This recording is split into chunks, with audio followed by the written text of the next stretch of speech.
So I want to talk about pressure a little bit here. I got a printout of orders of magnitude of pressure, uh, hi Celeste.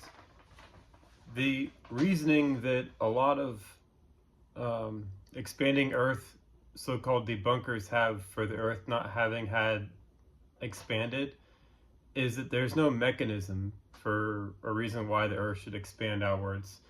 And I understand that viewpoint because a lot of the people who push expanding Earth, they sort of make up weird mechanisms like there's incoming mass from somewhere, or some random violation of conservation of mass or conservation of energy, and it falls apart instantaneously.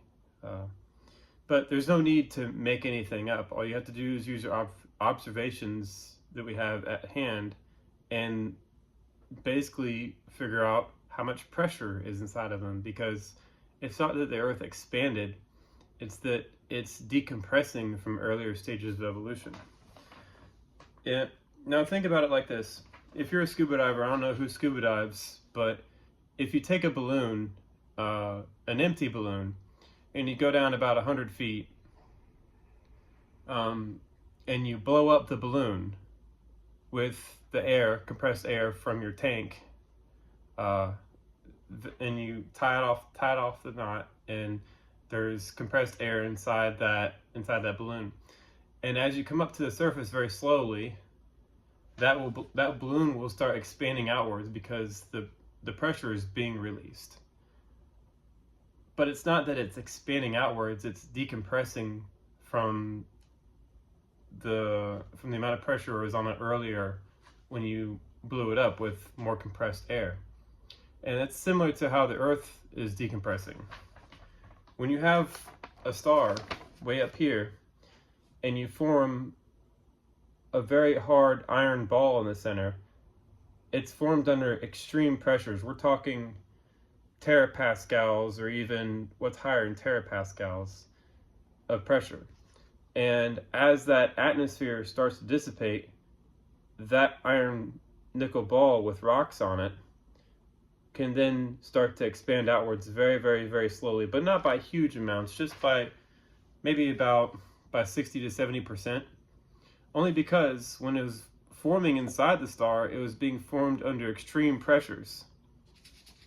And that's the crux of the issue here, is how much pressure was Earth, and it's mostly, I don't want to say finalized, but the very last remnants of rocky / metal material that could collect in its interior. How much pressure was that under before it then went in reverse and then could start decompressing again as the atmosphere was removed? And my hypothesis for that is that would probably be at 24 to 110 gigapascal, which is the stability range of enstantite in its perovskite structured polymorph, possibly the most common mineral inside the Earth. I highlighted it here. That's probably where the rocks start forming, right there. And I also have highlighted pressure needed for the first commercially successful synthesis of diamond, which is 18 gigapascal. So 18 gigapascals where diamonds basically start forming.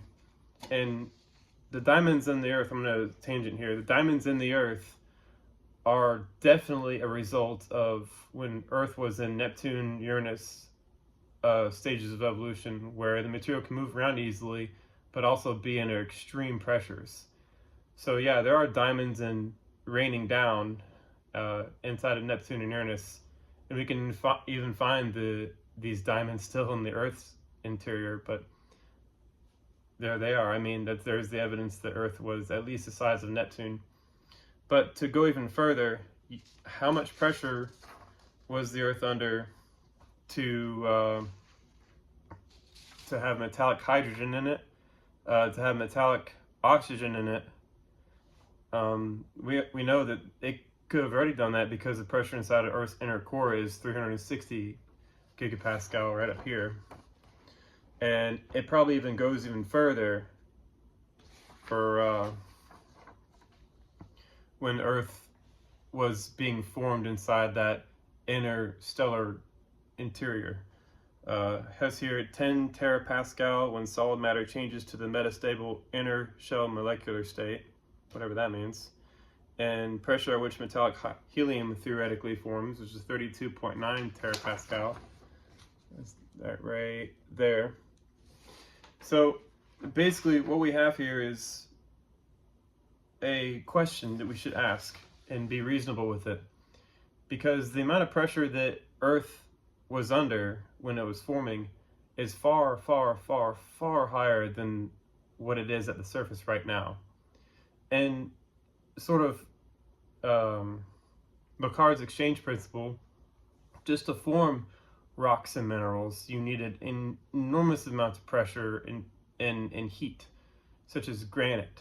And I pointed this out many years ago that you have to have had really high pressures to form rocks and minerals, but they exist right on the surface. In some places, you can just walk outside and stub your toe on a rock right outside your house, if you're not too careful. And there are entire mountain ranges that have these rocks and minerals that are way above the earth, basically getting close to vacuum. And how should those rocks and minerals form where there's no pressure and there's no heat?